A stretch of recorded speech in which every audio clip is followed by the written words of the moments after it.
Assalamu alaikum. Wa alaikum salam. I have a question about, I know that wine is haram, but if a person has, to buy a business where they have to sell wine, otherwise they won't get that business. No. I don't accept the premise. They don't have to sell wine. No, I mean, that's the business they have, where there is wine. No, let me please complete my sentence. Okay.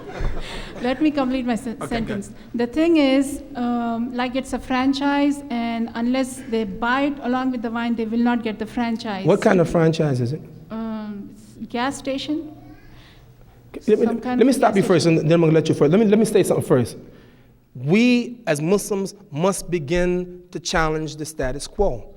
You have to change the laws. Let me give you one quick example. I'm going to let you finish. One quick example. Okay, and I'm going to let you finish, I promise you. And then I'll be quiet.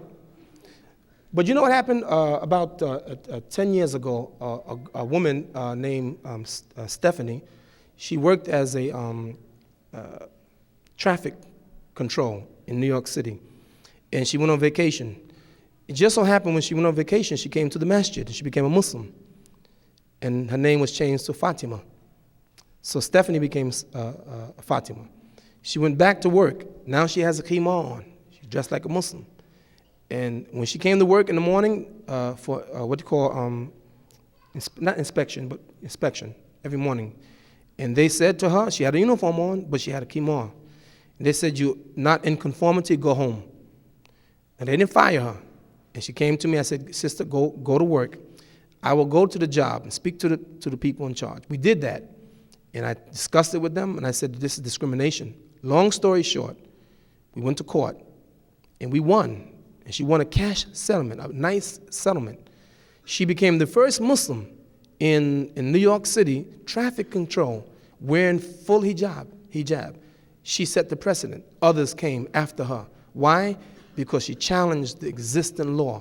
If you study all the great prophets, they never gave in, but they challenged the status quo. We have to start challenging the status quo. This is your choice. You go there and say, listen, I want a gas station, but I don't want to sell alcohol. Don't make me sell alcohol. Or you get a different business. And there's no in between, period. And this is the attitude that Muslims have to start having, because we have to stop compromising and do what Allah said do, and stop doing always what they do. And the point that I was trying to make in my talk is that Allah changed the Qibla because the Bani Israel refused to do what Allah ordered them to do. Now the Muslims are doing the same exact thing.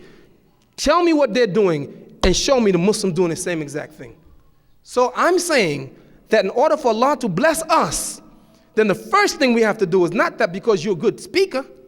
The best of you who learn Quran and then teach it. Not that you're just a good speaker, but to learn the Quran and then teach the Quran. And so we have to begin first to live the example as Muslims in America, and I believe if we do that, the masses of the people will look at the justice and the beauty of Islam and they'll come running in.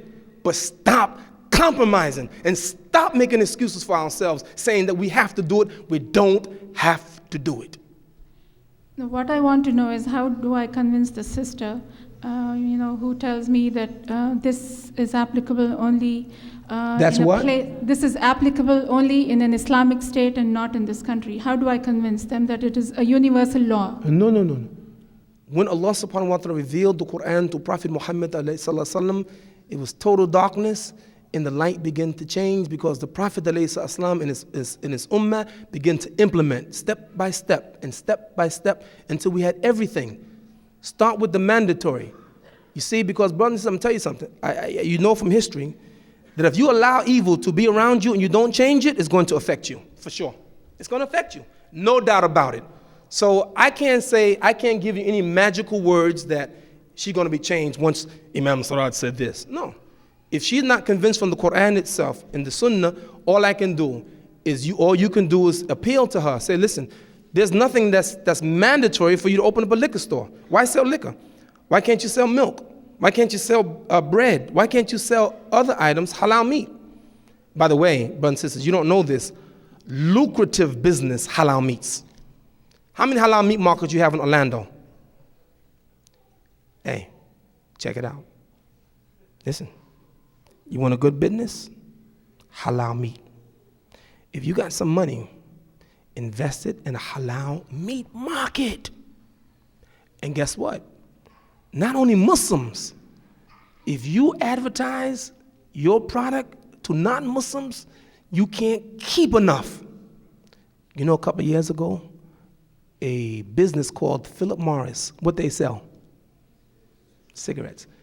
They advertised 1 year, they spent $1 billion advertising their product. See, the reality is you got to get the message out.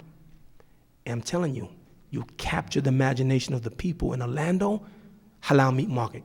Do you know on the block of Masjid Taqwa, we have 3 halal meat markets on one block.